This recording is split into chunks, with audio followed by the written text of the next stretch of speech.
A lesson in backstitch really needs to start with reading the chart.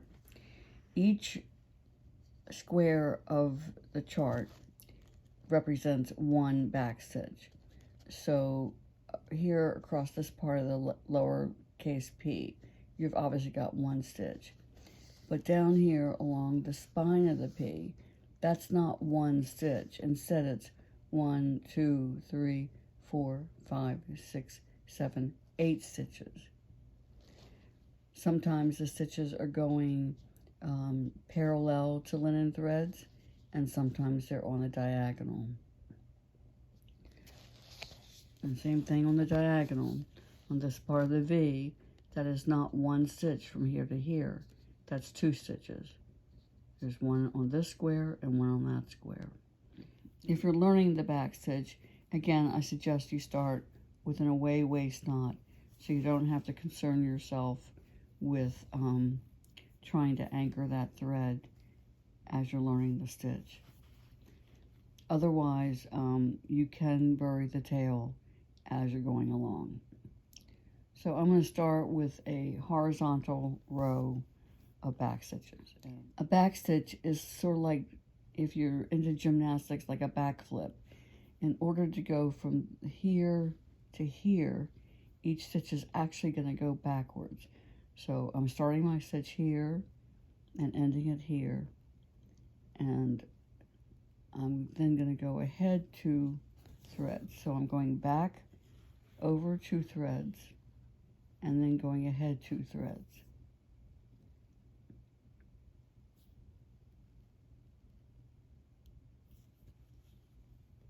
So this stitch is going over these 2 threads, and I place my needle going ahead by 2 threads.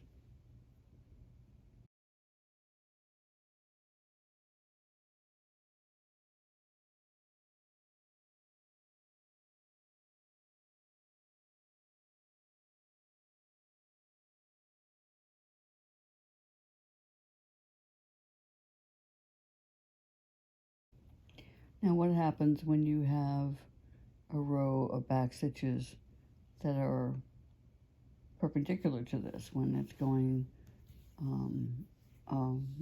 a vertical row? Well, the same thing. If my next row was to come down this way, from that corner, I would need to come down 2 threads, coming away from where I actually need to make the stitch, because it needs to go backwards. I need to go from here going back.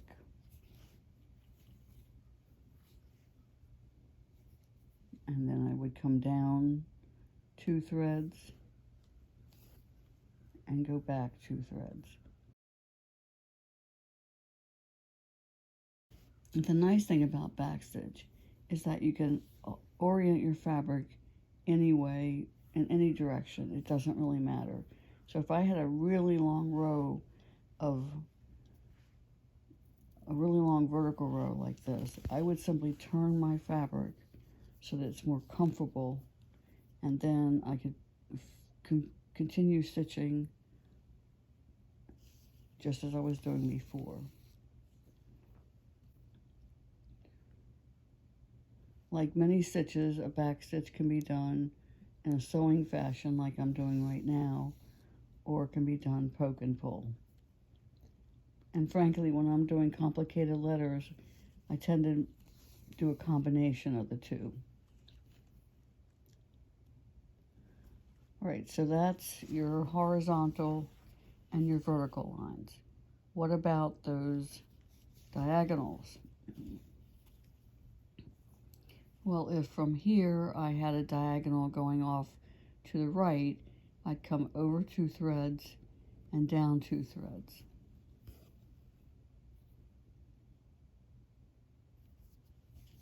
And if that diagonal was to continue, I would come over 2 threads and down 2 threads.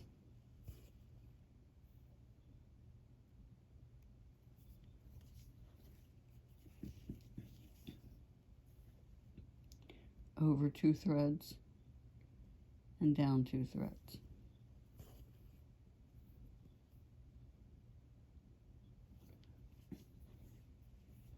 So you just follow your chart and go wherever the chart takes you. And you can do all kinds of very simple or very complex lines once you've mastered the backstitch.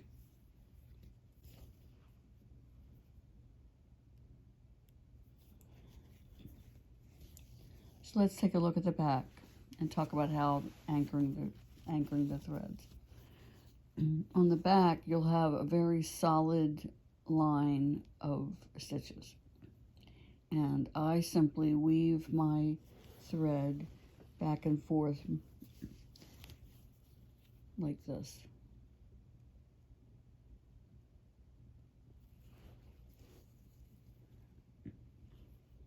Now notice that I'm keeping the back flat by alternating the direction I'm anchoring my thread.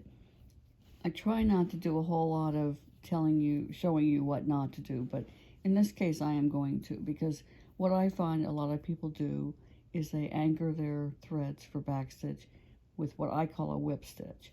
So if each time, if I'm going from the way in terms of how I'm holding my fabric right now, if I'm going from bottom to top, and then the next time I go bottom to top again, then I have whipped that thread over top of my backstitch.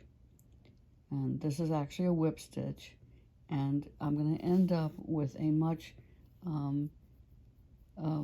more of a ridge, and I would anchor my away waist knot the same way. Now once you get used to doing a backstitch, you don't have to use that away waist knot. You can anchor your thread as you're stitching, but basically what you're doing as you're taking each stitch is you're making sure that you're catching it on the back.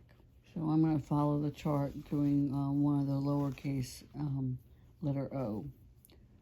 So I'm going to start right here, and my first stitch is going to be on that diagonal. So over 2 and up 1.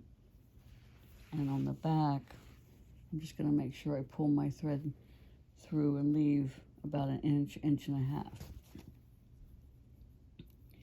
Now I have 4 stitches on the vertical.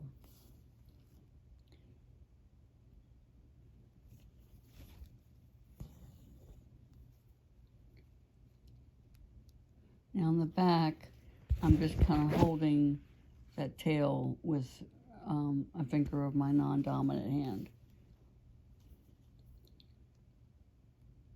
Now with that stitch on the back, well, now coincidentally I did catch it, but sometimes what I'll do is now just pull my thread over this way and go ahead and catch it on the back, and then when I come to the front and pull that through, I've caught the stitch I was just holding. Then I wiggle it back in this direction, and when I take the next stitch, again I'm holding it on the back with my ring finger. As I bring my needle through, I'm catching it.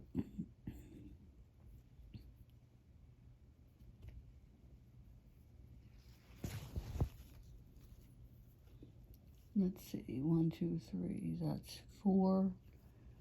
And then the next stitch is a horizontal one.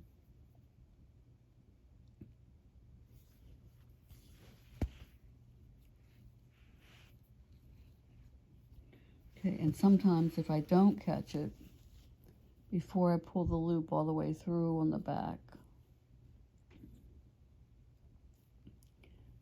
I just take my needle and draw the tail into where I want it to be.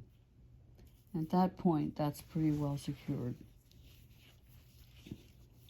And I'll just keep stitching a little bit more, and then I'll go back and trim that off. Again, I just, backstitch the same as any other stitch. Once I know that tail is anchored, I'm not going to leave a dangling thread.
like now that I've done that part of the N, the next part is up here.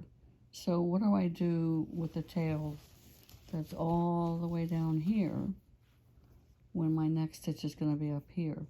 Well, that's where I just tuck it under a stitch or two on the back to bring me up where I'm going to be. And while I'm back here, I'm going to go ahead and cut this off. That was that beginning tail. So now my working thread is back up here at the top of the letter N.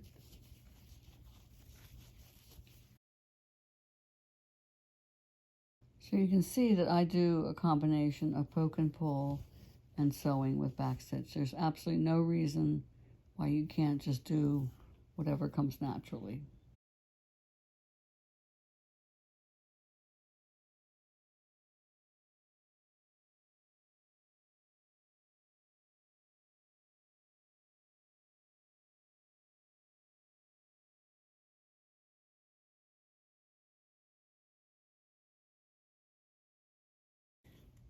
Now the next letter is the letter E, and I'm going to start it by starting at the bottom of the letter. Now there's one unworked square, so there's two unworked threads there, and then this is going to be a horizontal thread.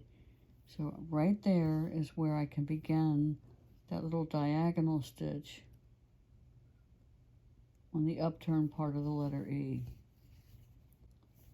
And then go back. Remember, you're going backwards.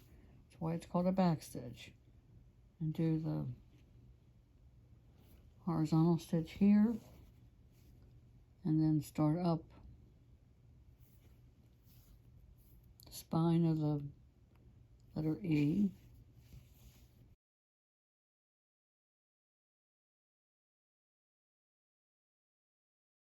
When you're doing a lot of letters, when you end a thread and begin the next one, you can bury the new thread in your existing letters. And that's one of the things that makes it a little easier.